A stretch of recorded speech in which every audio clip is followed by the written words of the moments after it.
So today we're going to be choosing the plants for our enclosure. Now, if your favorite plant store is anything like mine, you want to make sure that you have a list before you go plant shopping, because things can get a little overwhelming really quickly. Take your time when you're planning what type of plants that you want to put into the enclosure. You want to think about things like humidity and temperature, and make sure the plants that you're choosing are able to not only survive but also thrive in those conditions. I think this is a step that a lot of people overlook, and unfortunately when plants die, a lot of them die from the roots up, and we don't really notice it. And when the roots start to rot, they generate bacteria, and that's a thing that we really want to avoid. You also want to keep in mind what kind of substrate we're going to be using for these plants. So generally speaking, we do keep our substrate a little more damp to keep the humidity levels up. So things like sansevieria, snake plants, stuff like that, they're just not going to survive in those kind of conditions. And definitely no cactus. Also keep in mind what sort of future you plan for the enclosure. There's an awful lot of tropical plants out there that can mature pretty big. So that's something we need to make conscious decisions about when we're choosing the plants. While you're choosing plants at the plant shop, be sure to inspect the plants while you're there. Some will have some mechanical damage from shipping, and that's okay. But what we want to be conscious of is signs of pests, bugs, and whatnot. You want to look for fungus and webbing in the leaves, things like that. Or, if something just looks like it's been having a good old lunch. Finally, make sure that you're choosing plants that are best appropriate for the type of lighting that you're going to be installing. Some plants just don't tolerate harsh lights, and some plants, they really need more light than we can provide in an enclosure. If you're a bit of a houseplant enthusiast, then you might want to consider just taking propagations from some of your own houseplants. I've chosen this plant specifically because it's carnivorous. This is an Nepenthes pitcher plant, and it will help keep fungus gnats at bay.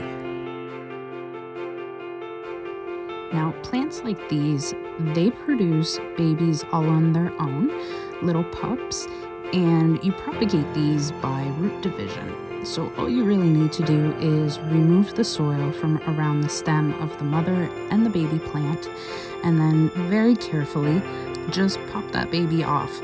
Make sure you inspect it first to double check and make sure that baby has its own root system before you pull it off.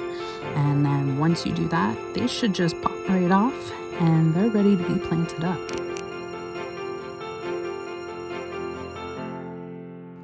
Once you separate the baby, mom plant can go back in her pot just as she was. You can reuse the soil.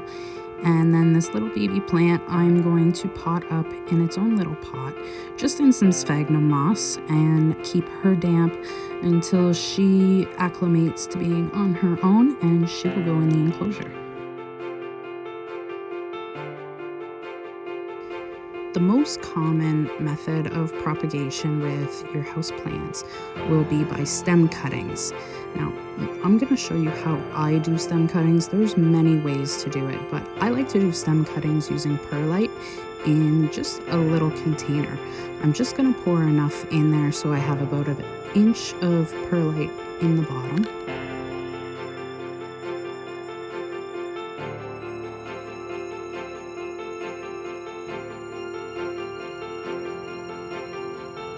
Now, all you need to add to this perlite container is just some water. Some people mix up concoctions of all sorts of different things. It's really not necessary. What's going to get these cuttings going is humidity, and that's what it boils down to. As long as you don't get them wet and you keep the humidity high, they will root.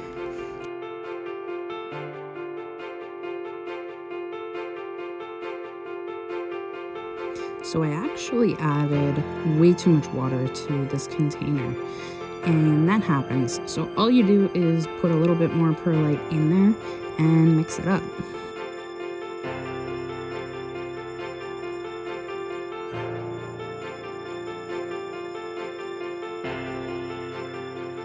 The consistency that you're looking for is damp but not dripping. So you want to be able to grab a ball of perlite and squeeze it, and it should clump, but no water should come out.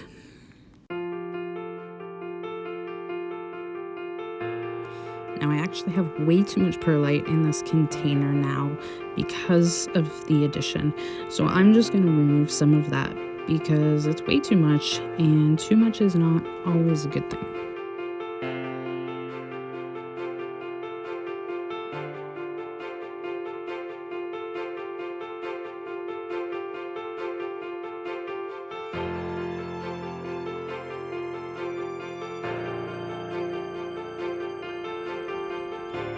So with vining plants, how you propagate these is by node. And what a node is, it's that little bumpy part where your leaves grow out of. And the space in between those two nodes, that's called an internode. And that's the spot you want to cut, is right in between those two nodes.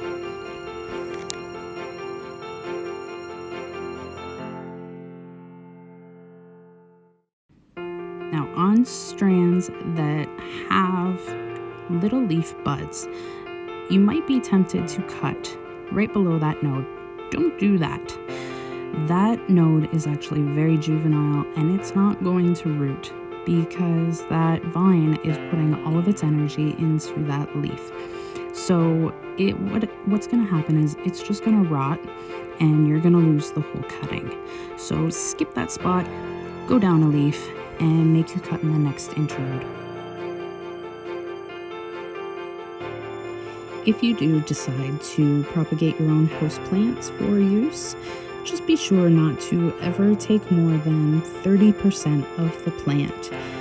Removing too much of a plant will cause it some stress that it just won't recover from, and it won't be able to photosynthesize if you remove too many leaves from it. So be careful about that. Now these little spots here where you have nodes with no leaves, those will root. Those are commonly referred to as wet sticks, and stick that in your little perlite box. It does take a little bit longer to root, but it will root.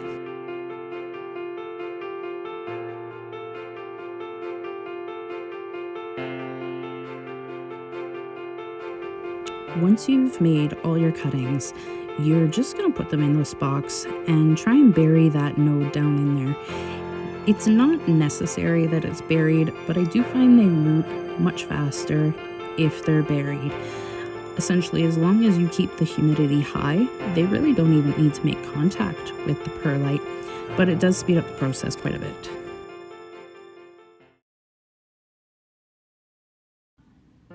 So it's been about 5 weeks since I took these cuttings, so we're just going to check on them today.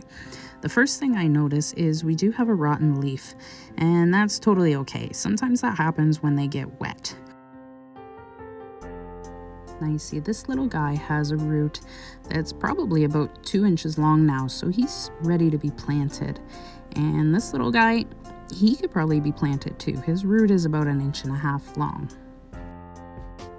Now, in case you're wondering why I don't water propagate my cuttings, water propagation works in almost all node cutting type situations.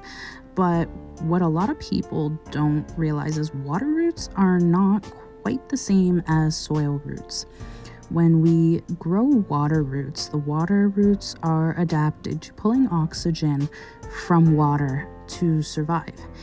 And soil roots, they don't need to do that.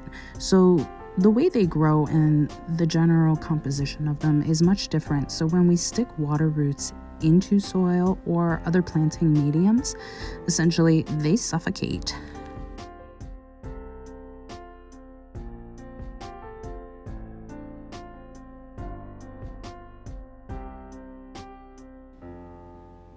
Now, this guy, unfortunately, he just didn't make it, and that happens with cuttings too. We can't really expect 100% success rate, so at this point, I'm just gonna pitch him.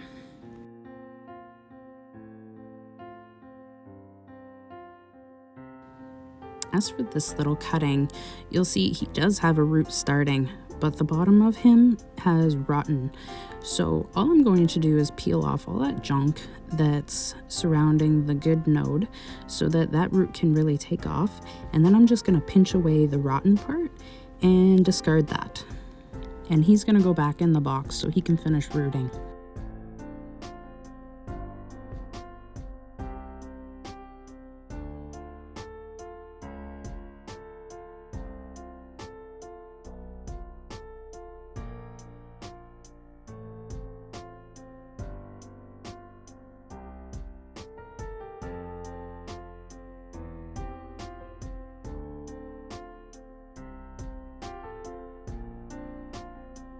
And you remember our little wet stick cutting that had no leaves? He has the tiniest little root starting. So he will take a little bit longer to root, but he's gonna get there.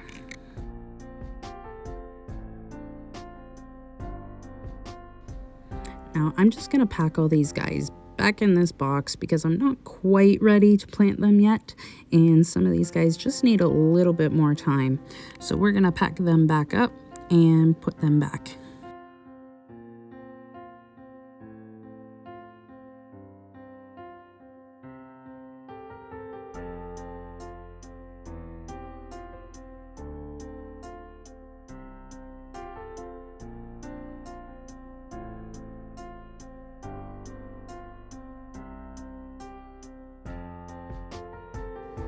These propagation boxes are really effective to root cuttings.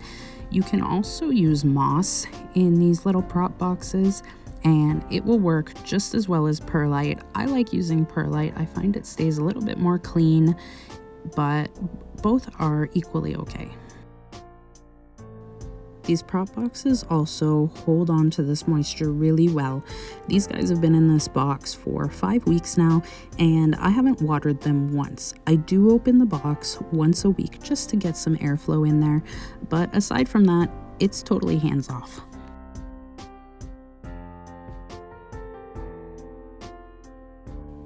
So I'm just gonna seal these guys back up and they're gonna go back on the shelf until I'm ready to plant them, which will hopefully be just 1 more week.